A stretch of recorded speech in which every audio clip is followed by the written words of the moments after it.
De falido a bilionário, festas, comemorações, contratos assinados. Mas a pergunta que não cala o coração dos críticos e torcedores é: seria uma medida desesperada ou o indício de uma nova era?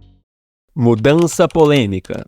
Com a saída de gestão do primeiro dono do clube, Ronaldo Fenômeno, o ex-jogador de futebol acaba perdendo sua posse sobre o time para Pedro Lourenço. Mas afinal, todos conhecem Ronaldo Fenômeno, mas quem é Pedro Lourenço? Pedro Lourenço, mais conhecido no mundo do futebol como Pedrinho BH, é o mais novo proprietário da SAF. Isso mesmo, o que você ouviu. Ele é o mais novo proprietário da SAF, tendo também outras posses como uma rede de supermercados dominante na região de Minas Gerais e Espírito Santo. Não é de agora que o Pedrinho tinha seus olhos fixados no Cruzeiro. Desde muito tempo o empresário já tinha um envolvimento com o clube. Aos 68 anos, Pedrinho afirma se tornar conselheiro nato do Cruzeiro e diz ter uma longa história de envolvimento com o clube, contando com investimentos e empréstimos desde a era Perrella. Motivações de Pedrinho BH. Não estou comprando o negócio, é uma paixão, diz Pedrinho BH. Sua paixão pelo Cruzeiro é algo profundamente pessoal. Se emociona sempre que cita seus motivos. Pedrinho revela que desde pequeno era obcecado pelo time, que foi algo disseminado por todos que estavam ao seu redor, o típico torcedor roxo. Pedro Lourenço reforça em entrevistas sempre que pode seu amor e fé pelo clube. Complementa dizendo que auxiliava o time sempre que podia, tendo já ajudado financeiramente o clube mesmo antes de se tornar proprietário. Pedrinho fala que sua aquisição foi um gesto de devolver o clube à torcida e está comprometido a levar o clube de volta ao patamar de sucesso, devolvendo ao torcedor cruzeirense o gostinho de cantar seu hino com louvor. Entre a polêmica e a promessa.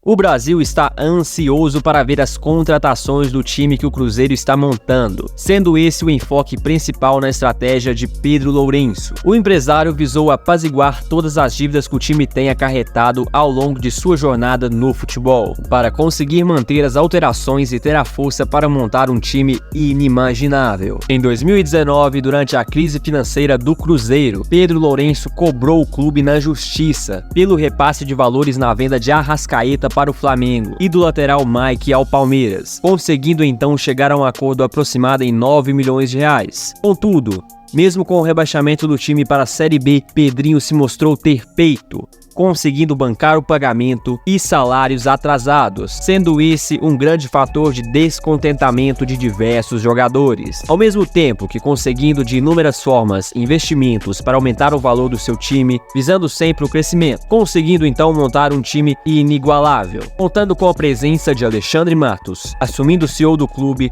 e conquistando como linha de frente do time cabuloso. Um dos goleiros, se não o goleiro mais conhecido do Brasil, Cássio, ex-goleiro do Corinthians, que encerrou sua jornada no time após 12 anos de história, não representando apenas uma transferência, mas sim uma simbologia de uma nova era. Abandono do timão. Socos entre jogadores do Corinthians motivaram a saída de Cássio. Teorias e hipóteses tremem o coração corintiano que ainda não está acostumado a ver seu goleiro vestindo outro manto. A ficha dos torcedores ainda não caiu, os fazendo teorizar diversificados motivos cujo poderão levar essa retirada tão repentina de um astro de sua casa. Socos e chutes não estão inclusos neste cenário, e muito menos estão sendo pautados. Porém, o próprio goleiro em entrevistas assume que não estava aguentando mais a violência psíquica que ele estava passando. Carregar o peso de sempre que algo der errado, cair em suas costas, ele disse. A culpa sempre sobra pra mim. Se eu tomar um gol de pênalti, hoje a falha é minha.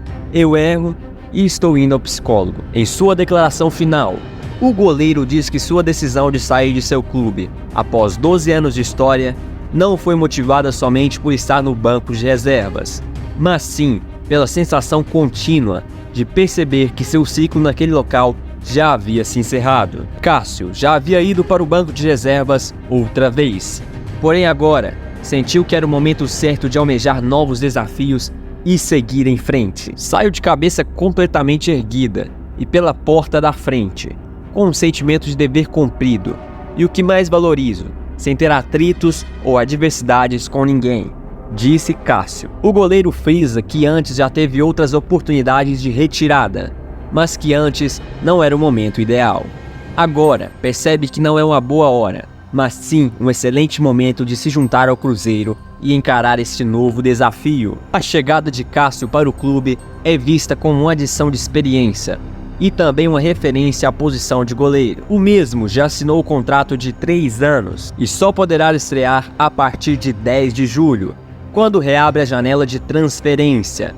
Até lá, o coração cruzeirense pega fogo, já que seu time acaba de adquirir um astro, com 712 jogos por um time de renome, além de 9 títulos, incluindo a Libertadores e o Mundial de Clubes da FIFA. Sua presença não só fortalece a torcida, mas fecha com segurança o gol da Raposa. Ressaltamos também que o Cruzeiro não apenas reforçou o gol, pois o time tem reforçado posições-chave, como zagueiro, volante, meia atacante, pela direita e centroavante. A diretoria do time tem buscado trazer grandes nomes para o time ainda esse ano, como Yerry Mina, Gabigol, Keno e outros jogadores. Contudo, deixaremos de assistir alguns rostos para a abertura desses inícios nesse novo espaço. Nova escalação de ouro. Com a chegada de nova diretoria, há promessas de investimentos durante a janela de transferência. Aqui estão direção, comissão técnica e jogadores que já estão no elenco. Alexandre Matos. Com a mudança de proprietário, Alexandre Matos assumiu como CEO de futebol de Pedrinho BH. Paulo Pelaipe, o ex-dirigente do Flamengo, Vasco e Grêmio, é o novo diretor de futebol do Cruzeiro. Gabriel Grando. O goleiro chegou ao Cruzeiro por empréstimo, em uma negociação que envolveu a ida de Rafael Cabral ao Grêmio. Fernando Seabra. O técnico foi escolhido para substituir Larcamon após o Campeonato Mineiro. Zé Ivaldo, campeão da Série B pelo clube em 2022. Ele retorna após encerrar o contrato com o Atlético Paranaense. Rafa Silva, o atacante campeão da Série B com o Cruzeiro em 2022, retorna após acertar a rescisão com o Jeonbuk Motors, da Coreia do Sul. Gabriel Veron, o atacante assinou contrato por uma temporada e chega por empréstimo do Porto. Léo Aragão, o goleiro assinou contrato até o fim de 2025, em definitivo, após deixar o Bragantino. Lucas Homero, 4 anos após sair da Toca, o jogador foi adquirido pelo clube de forma definitiva. Juan Dineno, o centroavante de destaque no Pumas do México, assinou por 2 temporadas. José Cifuentes, o jogador de 24 anos, chega por empréstimos do Rangers, da Escócia. Lucas Vidalba, o lateral / zagueiro, chega por empréstimo de uma temporada vinda do Argentino Júniors. Álvaro Barreal, o argentino chegou do Cincinnati, dos Estados Unidos, por empréstimo até o fim do ano. Cássio, o goleiro chegou a Belo Horizonte e foi recepcionado pela torcida cruzeirense na Toca da Raposa 2. Expectativas. As arquibancadas estão divididas. Alguns torcedores veem o novo técnico como um visionário, que vai alavancar o time, trazendo vigor e respeito merecido, capaz de levar o Cruzeiro às glórias passadas. Outros, porém, questionam suas táticas e ficam indignados se perguntando qual o preço de toda essa ousadia. Um consenso comum que os torcedores esperam é a realocação do Cruzeiro em seus holofotes e que todo o plano de investimento de Pedrinho BH devolva a alegria dos mais de 10 milhões de torcedores espalhados pelo Brasil. Prezamos que a paixão e a razão de fato prevaleça. Todos esperamos que essa paixão e comprometimento se traduzam em resultados positivos para o time. A torcida se mostra ardendo em animação e esperam que Pedrinho conduza o Cruzeiro a essa nova era de glória.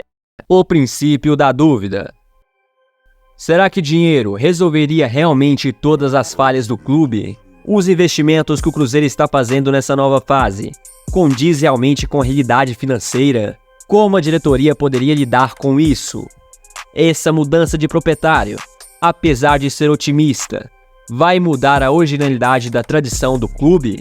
Qual a real transparência monetária entre o clube e a torcida? E a questão mais importante, quem nos assegura que esse novo projeto não nos levará aos fracassos do passado? Brasileiros dominando a Libertadores, rivais argentinos ficando no chinelo. Como o Brasil conseguiu dar a volta por cima e chegar nesse patamar? Veja o vídeo ao lado que explicarei como isso aconteceu.